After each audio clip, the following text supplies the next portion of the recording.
All right, welcome to Timesuck. First off, thank you for listening to this new podcast. I'm Dan Cummins, the host of Timesuck, and probably usually the only guest. I may have guests in the future. Right now, I'm leaning towards no, because I want to just take 30 minutes to give you just the best of what I can find about what I think is fascinating subject every week. You know, because maybe you don't have time to spend hours on the web digging deep into something like today's topic, the Lizard Illuminati.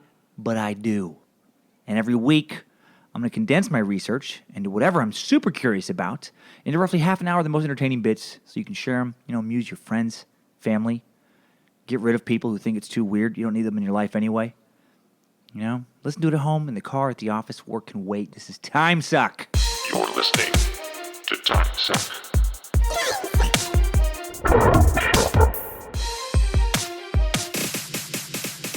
Today, it's the Lizard Illuminati. Now, I don't know if you have ever heard of this conspiracy theory. I had not heard of this until about a year ago. And a coworker of mine just all of a sudden just brought it up randomly when, I don't know, some kind of conspiracy stuff was coming up and brought up, have you heard about the Lizard Illuminati? And I was like, what? And I thought they were going to be joking, and they were not joking. And they proceeded to talk about how, there's a race of reptilian humanoids that are, in fact, ruling the world from their secret tunnels within the earth. They are causing strife amongst us, feeding off of our emotions, feeding on something called monoatomic gold. They have mixed their bloodlines with many of the world leaders, going all the way back to the Phoenicians, Egyptians, Sumerians, ancient civilizations, Mesopotamia. And basically, everyone important is important because they're part lizard. So there you go. So you know what? So rest easy. If you're struggling in life and you're like, God damn it, I just cannot seem to catch a break. Well, you're probably not a lizard, okay?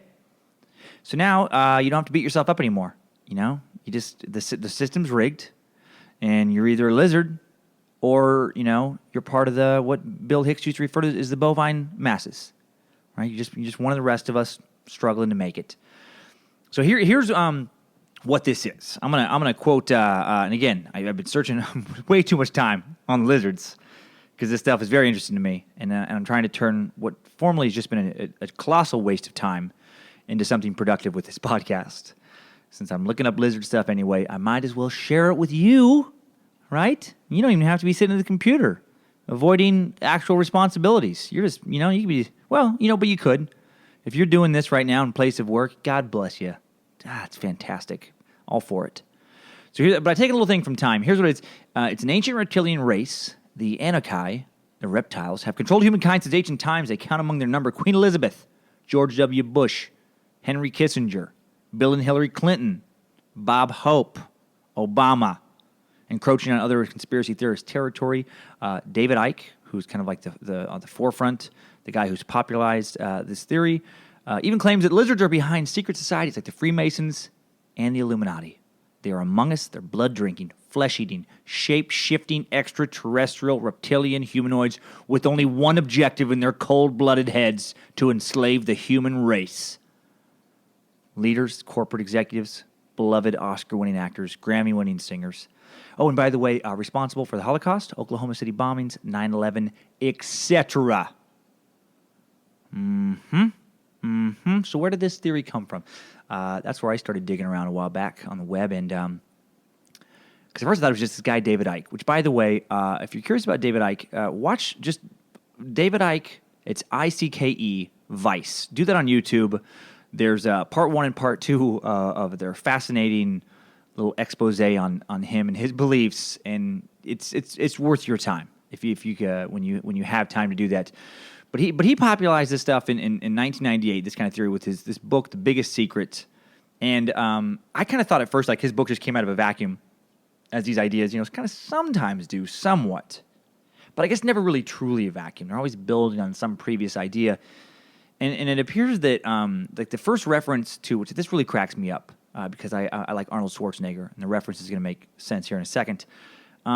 Like the first appearance in literature, like as far as a reference to some reptilian humanoid race kind of enslaving humans, was in Robert E. Howard's 1929 story, The Shadow Kingdom. And this is the guy who wrote the books at the movies, Conan the Barbarian, Conan the Destroyer, like the Conan character. He created this stuff back in the 20s, this fiction writer. And originally, before there was Conan, it was Kull. And there was actually a movie done with Kevin Sorbo in 1997 called Kull the Conqueror, starring Tia Carrere, however you say her name. I don't know. I just remember her as the girl from Wayne's World. I had a huge crush on her. Filipino, I think. And top heavy. That's a good combo. It's a good look. But hey, okay. I'm getting off subject. Huge fan of hers when I was a teenager. But, okay. So this guy, this fiction writer, who actually killed himself in the 30s, random side note, trivia, with this Robert E. Howard, which maybe, I don't know why he wanted the E in there. You'd think after Robert E. Lee, if your name was Robert and your middle initial was E, you would just kind of skip E, go straight to your last name, just go Robert Howard, but written as Robert E. Howard, which makes him seem racist. No proof that he was, other than the fact that he was a white guy in the 30s in the United States. So probably, odds are. Hey, but that was a whole nother thing again. You're going to notice I'm probably going to continually veer off little tangents here, but I'll zip back. I promise. So he wrote this book, The Shadow Kingdom, and then Cole, who became Conan, the main guy. And by the way, they changed it to Conan because even back then they were dumbing it down for the masses. Apparently, the Cole character wasn't selling as well, so he stripped a lot of the philosophical musings of Cole, got into just more action, less dialogue, and that's in Conan. So Conan is like the dumbed-down version of Cole, of course, played by Arnold Schwarzenegger, one of his iconic early roles, maybe his most iconic, first big role. Okay, so in the Shadow Kingdom, Cole fights, among other bad guys, this ancient race of magical serpent men with the heads of snakes and the bodies of men who live in underground tunnels, can shape-shift and imitate humans at will and use mind control abilities to control humans, and they're supposedly very, very ancient race, possibly extraterrestrial. And this bears on the Lizard Illuminati because that is exactly what David Icke then talked about in his book. I mean, he hits on all those same notes. And also H.P. Lovecraft, another science fiction author who was prolific in the 20s. Also, he also referenced in some stories ancient nefarious alien powers bent on controlling Earth's population. It was like a kind of a theme of some of that literature during that time. So you cut to much later, in the 90s, you get this guy David Icke, and David Icke is the guy who really popularized. He has based his life on this Lizard Illuminati theme, and this guy, he is entertaining. Oh, man, he is entertaining. He 64-year-old former pro footballer, sports commentator for the BBC, before, kind of slowly went insane. And again, watch the Vice videos. 1990, Psychic told him he would begin receiving messages from the spirit world. And then he went on a BBC show in 1990, and it really changed his life. And that's where all the lizard stuff kind of started. The trajectory got much stronger from then on. But to give background on this guy, he was like a loner as a kid. It always makes me nervous when I read stuff like that about people with their childhood. Like one of the warning signs of them just being a nut job is that they were a loner. Just because I was a loner as a kid, so I'm like, yeah, am I in the same camp? I mean, who's crazier? The guy who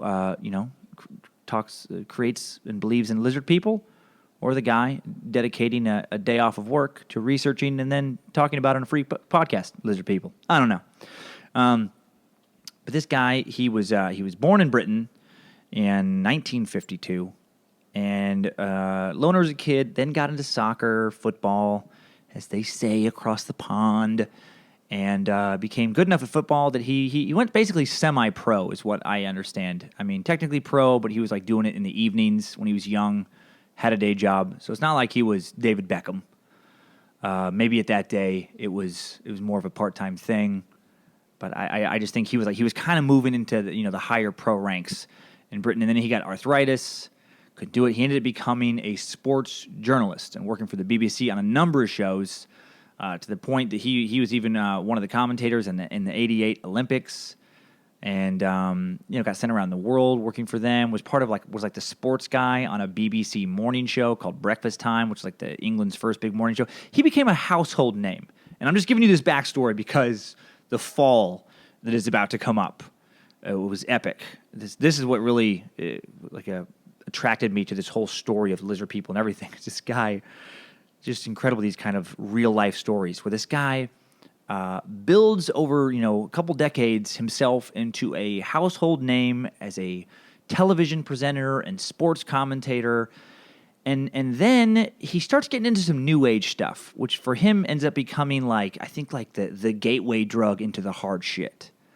He's getting into the Green Party, just some environmentalism and stuff, which is not bad at all. I think all that's great. The Observer at one point called him the Greens' Tony Blair. He was one of its principal speakers of the Green Party, and then within that party, he started to kind of dabble in alternative medicine, New Age philosophies, which again, all right, dabble, whatever. But then he gets, as people often do in my experience in that kind of world, to get into, it's getting really into New Age to me is just like getting really into, Christian fundamentalism or something. You start letting your mind, once you free it from science and you free it from, tactile experiences, legitimate kind of exploration experiences where it's like, oh, okay, I see that and I see how that works. Oh, there's an equation for that, and you're like, nope, I'm not gonna believe in scientific articles necessarily more. If anything, I'm gonna think that there's people putting those out there for some political agenda, and I'm gonna believe in quartz warding off spirits, or turquoise giving me positive energy, or Jesus, keep me from getting raped. I don't know. That's probably a harsh example, but I hear people that fucking go to these places in their heads. Jesus helps them win their baseball game or whatever. The crystals help them sleep at night. I'm a skeptic. I don't fucking buy it. Any of that shit. He goes down that path to the point that he's taking trips around the world. Like in '91, he visited this in Peru. There's some ancient dwellings. There's a circle of waist-high stones. It's some ancient burial ground, pre-Inca. And as he stood in the circle, he had two thoughts that people would be talking about this in 100 years. Okay, narcissistic there. And it would be, and then it would be over when it rained. All right, that's weird. And then I'm reading this from his Wikipedia, by the way, this little bit here. David Icke's Wikipedia. His body shook as though plugged into an electrical socket. He wrote, new ideas poured into him. He started having all his chakras firing on all their cylinders, and he's elevated himself to a higher level of consciousness. Okay. All right, so then he does that. Then he goes into his turquoise period. And then it was in 91, actually, where he did Wogan. Maybe I said 90 earlier. So he's getting into all this weird stuff. And then all of a sudden, now think about this. This is somebody who, if you are somebody in your 40s or 50s in 1991 in Britain, odds are you have seen David Icke, covering various sports matches you want. I mean, it would be like Al Michaels or some, trying to think of some example of, John Madden, or maybe even more of a traditional, like a Matt Lauer, like all the crap Matt Lauer got a while back for mishandling a presidential interview. Imagine if Matt Lauer all of a sudden came out on somebody else's show in an all turquoise tracksuit and announced himself as the Godhead, and said that that he was going to give signs. He's the God was speaking through him, spirits were speaking through him, and that the earth was going to cease to exist, and there was going to be all these crazy, tidal waves and earthquakes, but he can help us through this if we do certain things. Just crazy. Like, he has the most insane. You can find it on YouTube, actually. David Icke. If you go David Icke Wogan interview, Terry Wogan. It's the most bananas thing. Like, the comments on there are like, this guy is obviously schizophrenic. But he's actually not saying any more schizophrenic things than somebody as a non-religious person, somebody really talking about how, God is definitely doing this and God is definitely doing that. Like, you're both pointing to something that no one can see. His story was just a little less thought out. Didn't have history on its side. So he goes to the laughing stock of the whole nation. Like, he can't leave his house. Like, people are mocking. People will wait outside his house to mock him, to chant, "We want the Messiah. Give us a sign, David." Like, he's a public pariah. And he bunkers down, and he starts working on his books. And that's where the lizard stuff really picks up some steam. And in the big book that came out, it's the biggest secret is the one that really. This is 99. I think he had a couple others before this, but he really hunkered down. It's changed his life in 91. And I wish that, like, we lived in a world where somebody could come out with some crazy book talking about how there's been some bloodline going back to the beginning of human civilization that has where humans have mated with extraterrestrial lizards, and that the lizards are controlling the earth because they want to feed. They need to feed off of our emotions. Like, it's the most crazy shit. You're probably like, God, why don't you do your research a little better and figure out how to explain what the lizards want? It's so fucking crazy that the more you research it, just the less sense it makes and the harder it gets to articulate what they're talking about. But the crazy thing is, it's not like he puts his book out and then it just gets panned and people are like, nah, all right, buddy, come on now, what's going on? that's nuts. What are you talking about? No. It propels him, like, he sold tens of thousands, if not hundreds of thousands, I think, of copies, maybe even millions. I want to say I saw that somewhere, like millions of copies of his books over the years. Like, he's made a living for a long time now, selling these books and speaking to lecture halls full of people who are not mocking him, who are with him, who are like, finally, somebody is brave enough to talk about these goddamn lizards. Like, it's unbelievable. He says, like, 33 of the last 40 U.S. presidents have been lizards and all this. And then you go to Amazon, the book, The Biggest Secret, and you look at the ratings, and it's scarier than David Icke. Like, it's scary that he thinks all this stuff. Scarier to me that people so easily believe such insanity. And just the kind of things they say to kind of back up that this guy must be right. There is one in here that, oh my gosh, this is so good. This is a top customer review of The Biggest Secret on Amazon. And I'm just going to read it. Some guy's Jimmy's review, June 4, 2001. It says 5 stars, 5 out of 5 stars. Just finished. By the way, the book rated 296 customer reviews, 3.5 out of 5 stars. And this is a book that came out, like, again, 2001, when people weren't doing the Amazon rating as much. So if this book came out today, I'm thinking you could times that number by 20. Probably most of the people who bought and absorbed this book weren't doing it through Amazon and leaving a rating. So anyway, way more popular than it should be. And this guy, Jimmy, says, David Icke, with his horrid mullet haircut and his less than appealing fashion sense, has long been a figure of fun in the UK. A couple of days ago, I was browsing in my local bookshop when a middle-aged couple asked a girl at the counter where they could find this very book. She and her colleagues burst out laughing before directing the blushing pair to the New Age occult section of the store. Icke certainly does not belong to either of these fields, in parentheses right there. The couple fingered a copy of The Biggest Secret, obviously embarrassed. They soon left without making a purchase, and with their tails between their legs. I wonder if he means lizard tails. I had wanted to assure them that it was a worthy read, but I stalled for fear of being ridiculed as well, and they had gone before I mustered the courage. I don't know why I'm changing my accent as I read this. This is significant because believing in what you feel to be right and not being deterred by fear of public ridicule by motherfuckers named Dan Cummins, for example, added that part, is in many ways at the core of what Icke is saying. This is why a not, all caps, a not impressively endowed Icke pictures himself butt naked on the cover of I Am Me, I Am Free. He is demonstrating that he has liberated himself from the derogatory value judgments of society and the media. They mock him, and he happily supplies them with more fuel to continue doing so. For this alone, he deserves respect. We all want to be free of the pressure to conform, don't we? Icke doesn't profess to be someone special. He wants us all to be exposed to the truth, whatever that might be, and make informed choices about our lives. Each of us can choose our own individual paths, not some collective path that everyone must follow or suffer the wrath of the majority. Okay, it goes on for quite some time. The only other thing I'll say is he's a humanist, a man who believes we should celebrate diversity and treat everybody on the planet with respect and love. The reptilians need love more than anybody, he says. Wow. Holy shit.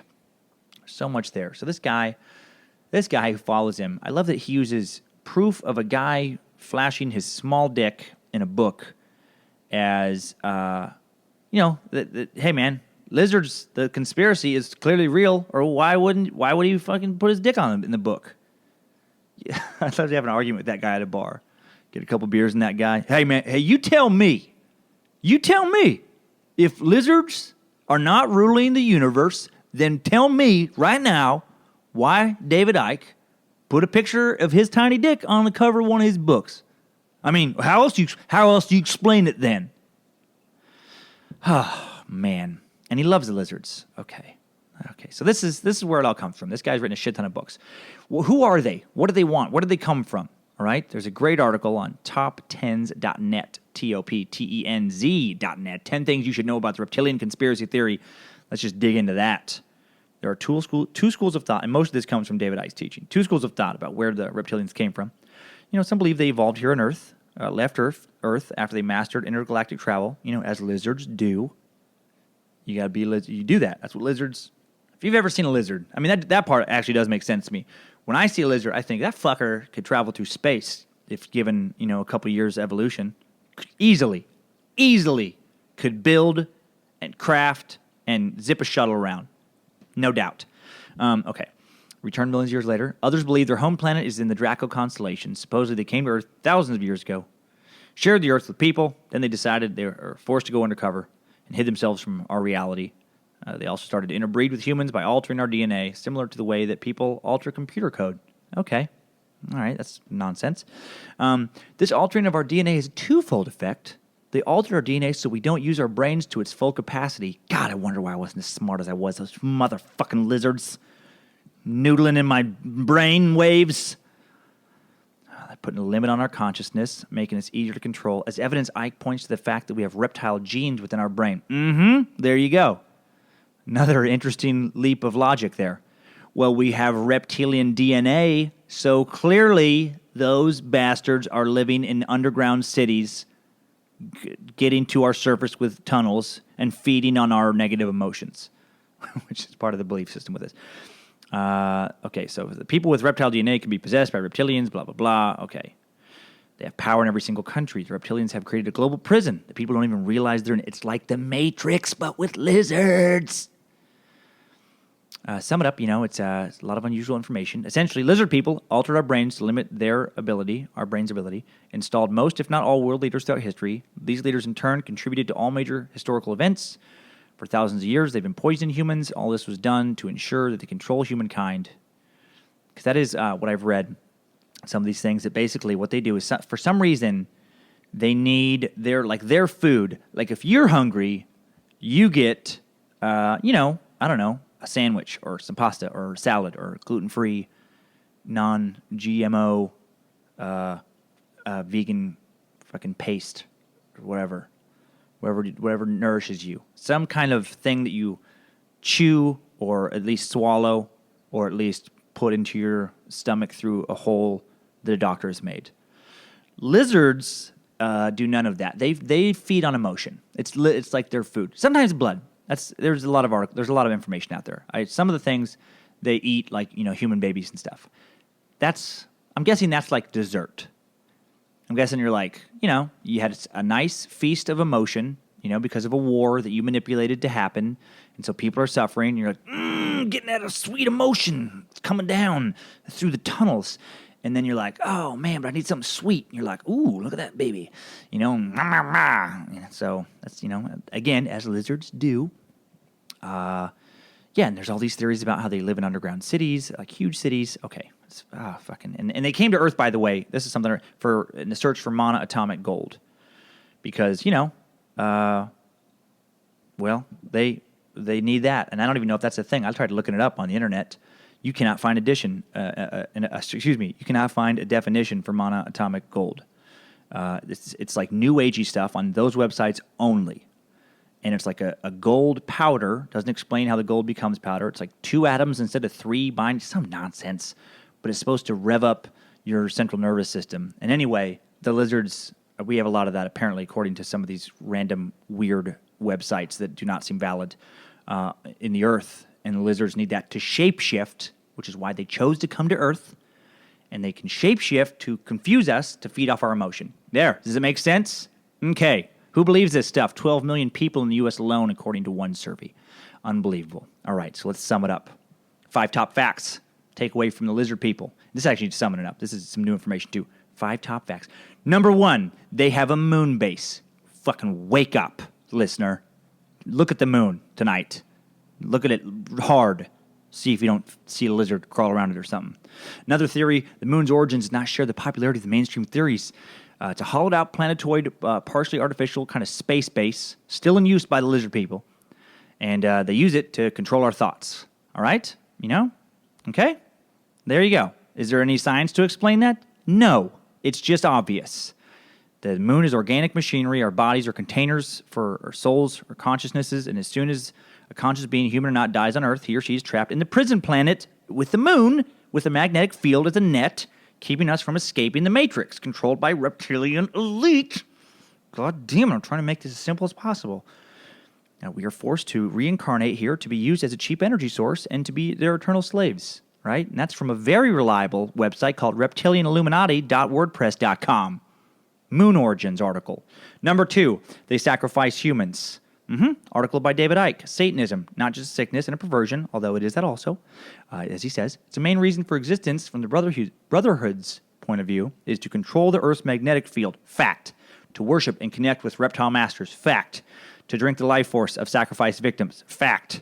To provide energy for the reptilians who appear to feed off human emotion, especially fear. Pretty sure double fact. Yep. Their sacrifices are literally sacrifices to the gods. Okay, are you still with me? That was another David Icke article. 3, approximately 12 million U.S. citizens believe reptiles control the government. Yeah, seriously. This is a 2013 poll conducted by Public Polling Policy. It was an article on the Atlantic, fairly reliable website, examining American belief in conspiracy theory. You know, like stuff like JFK was killed by, intentionally. 51%. Believe that. Aliens exist, 29%. Bush intentionally misled us to get into Iraq, 44%. Vaccines are linked to autism, 20%. CIA developed crack, 14%. Bigfoot exists, 14%. And then you go down to the bottom. Lizard people control politics, 4%, which is like, we're at 4%. 12.5 million people. Okay? Roughly 4%, that's roughly 1 in 20. People are like, yeah. Fucking lizards. Oh, yeah. Oh, come on. So which politicians are lizards? That's number 4. 4, which politicians are lizards? Obama, Romney, Gingrich, Ted Cruz.